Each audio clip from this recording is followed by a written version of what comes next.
Hello students, how are you? My name is Rohit Kumar and welcome to our economics class. In the previous chapter, we have learnt that on the eve of independence, Indian economy was completely undeveloped. After 200 years of British rule and their exploitative policies, India finally got freedom on 15th August 1947. Now, it was necessary to reconstruct the backward and stagnant Indian economy into a developed economy. Therefore, the most important task before the government of independent India was to decide the type of economic system which would be most suitable for India. Economic system refers to an arrangement by which central problems of an economy are solved. So in this video, we are going to discuss the second chapter of Indian economic development, that is Indian economy 1950 to 1990.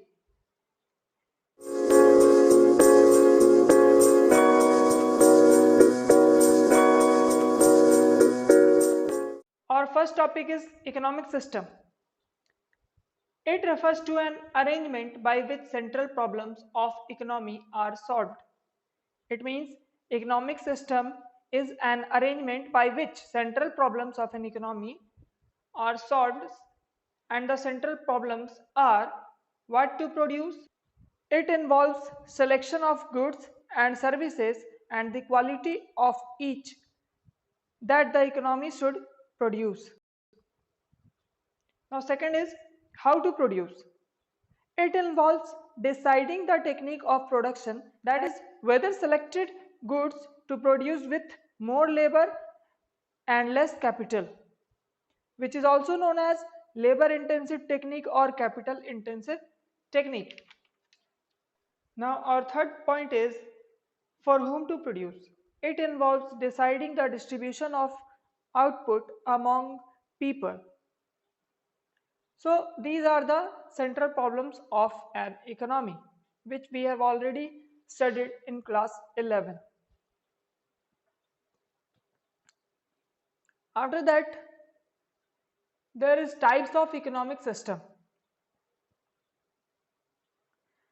There are three types of economic system. Number one is capitalist economy. Capitalist economy is the one in which the means of production are owned, controlled and operated by the private sector. A socialist economy is the one in which the means of production are owned, controlled and operated by the government. And last one is mixed economy. Economic system refers to a system in which the public sector and the private sector are allotted their respective roles for solving the central problems of the economy. After the freedom, leaders of independent India were confused with regard to economic system to be followed in India. Some leaders were in favor of socialist economy. However, in a democratic country like India, complete dilute of private ownership was not possible.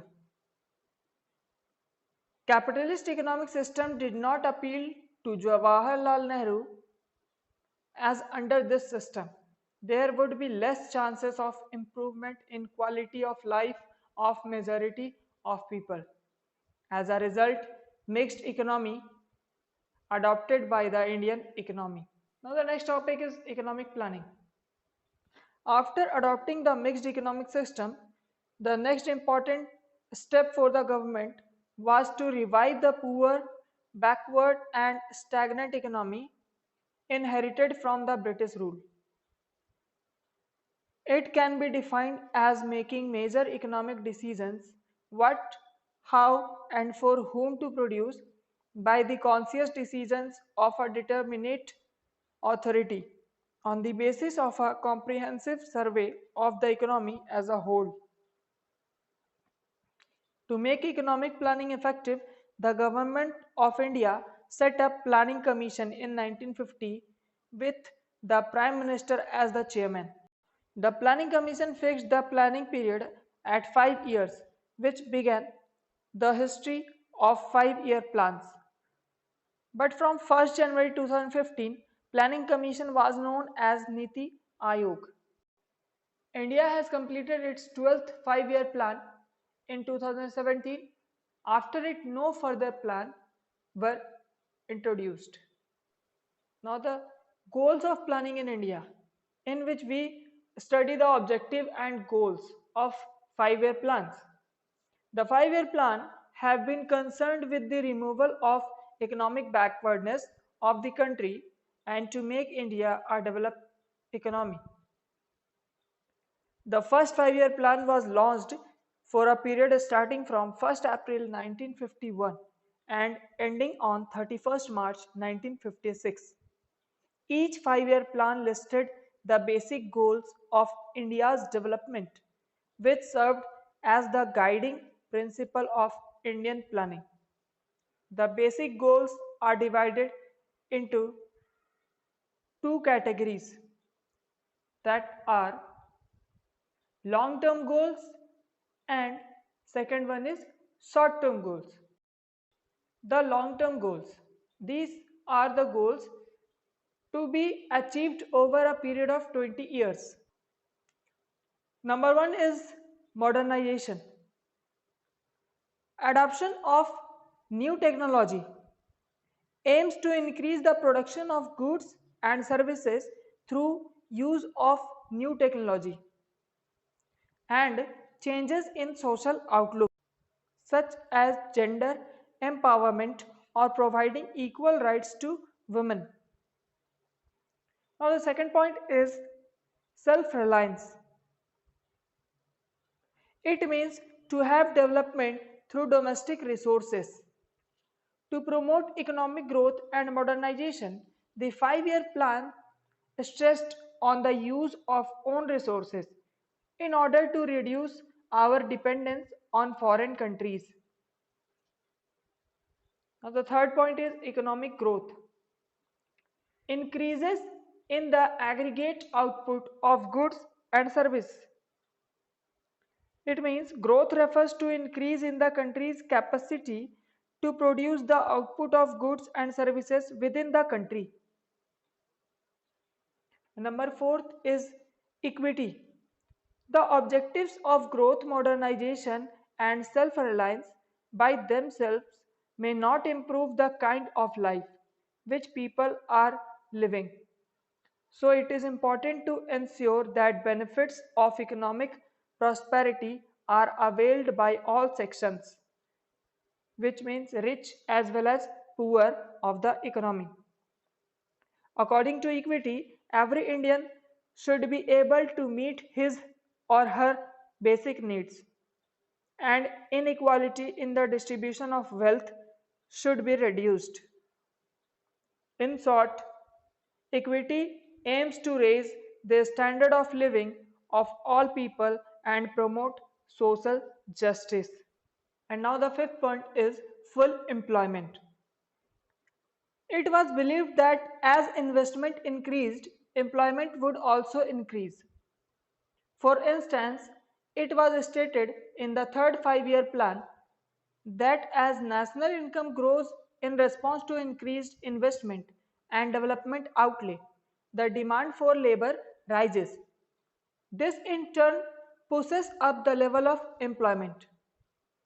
Two special programs were adopted for creation of more employment opportunities in this plan that need special mention are Integrated Rural Development Program, which focused on increasing self-employment opportunities, and the second one is National Rural Employment Program (NREP), which was a wage employment program in which the government started a number of rural development projects in which people were employed on wages.